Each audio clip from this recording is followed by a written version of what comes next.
Today we're going to talk about vocal microphones again, but we're going to talk about this one and this one. Today's episode comes from a longtime subscriber and guy whose music I really enjoy.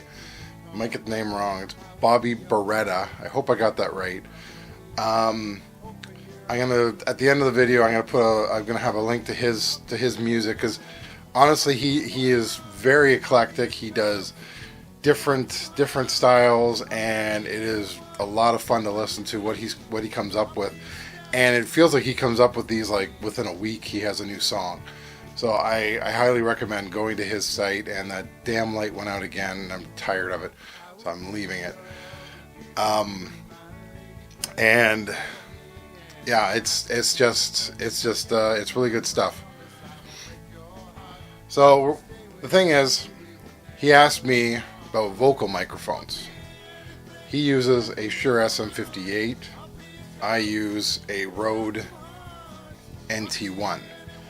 Now, the question comes up, which is better? Honestly, it depends on you. It depends on how you sound. Like, for instance, right now I am recording, everything that I say is coming through my SM58, which I have on the desk. And so it's really up to you how the recording, what you want to use to record. Now, he also asked about compression and some other things, so I'm going to get into all the different things about what I do for vocals and why. And then we'll look at that, and then I'll look at the compression and all this other stuff, and how one technique that I learned, which really brings your vocals out more on a mix. So we'll talk about that as well. So let's start with number one, which is proximity. So vocal proximity is how far away the microphone is from your mouth. Now this one's not hooked up. So what that means is that, you know, now if you've used microphones enough, if you use microphones enough, you get used to the fact that the closer you get, the deeper your voice, breathier it gets, and you can. Here, I'll just pull my pop screen down. So 1, 2, 3, 4, 5, 6, 7, 8, 9, 10, 11. So, yeah, so what happens is you get closer, it gets deeper. Now, in the case of this one, I'm actually scooping the lows out of the recording, so it's not as deep as it could be. I can do it again though, so there. Now that's flat. So this is as flat as possible. 1, 2, 3, 4, 5, 6, 7, 8. So proximity plays a big role in the sound of the microphone. I'm just fixing it here. So that's one thing you want to work with. So when you're recording, you want to listen to how breathy is it on the recording. Like, is it really? Can you hear the breath? If you don't want that, then pull away. Easiest way to pull away is to use a pop filter, and then you can set how far away you want someone to be. Now, you can actually make one of these by grabbing, I'm not sure what they're called, they're like crochet hoops, and getting a nylon. You can probably find this at any local dollar store. And just goofing around here with the mic. You can do that. You can get it that way if you want. And you can just put on a mic clip, put on a mic stand in front of the other mic, and then there you go. That's how I used to do it. That's how I did it for years.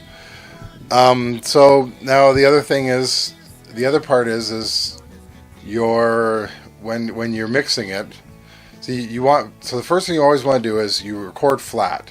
You record flat because you want to try to get the best sound out of the microphone, and that gets recorded, then EQ'd, because when you EQ it, then you're taking away things that you might not later go, oh, crap, I shouldn't have taken that away. So you record flat, and you do it that way. So Now that's the first part. Proximity, record flat. That's 2. Let's see. So 3 is how I get the vocals to stand out on a mix, and I'm going to show you that right now. So what we're looking at here is track 1. I'm just going to home for a sec so I can see where on the thing is. Great. So I'm going to turn on to repeat, Sitting at home last night, so we can hear the song. thinking about you. Now that's with the vocals flat. So what I like to do is I will have the EQ on, and I will scoop the low. So I'll do this all and show you. So let's start again. So take the low out, bring them over as far over as possible. Start to bring up the highs and the mids. And then get them into a spot that I like the sound.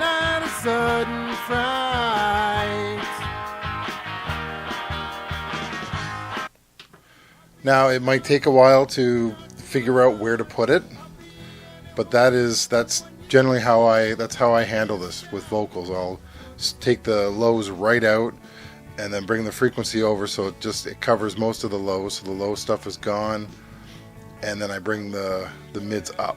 I do that with snare as well a bit, every so often. I'll do that because the snare, you want more of the middle sound than you want the low sound.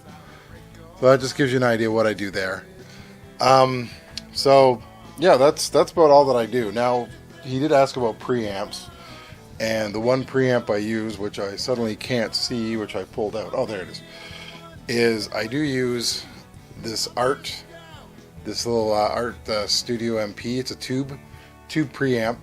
I've used it on bass. I've used it on, I like it so much I actually have 2 of these. I have one with the dial and one without the meter. And yeah, it is a beautiful little device. I highly recommend it. And yeah, that's pretty much all I got to say about this stuff. Like and subscribe. Once again, I am trying to do more. I've got videos for YouTube. Like I'm doing live feeds of Rocksmith, and I'm hoping to be doing more. Maybe doing some live feeds, kind of like what Mike at 424 does. I don't know yet. Yeah, and the band's back together. So we're actually found a day that we could all get together, and so hopefully I'll be doing some live feeds with them at some point. And I will talk to you later. Bye. I'll be a ghost.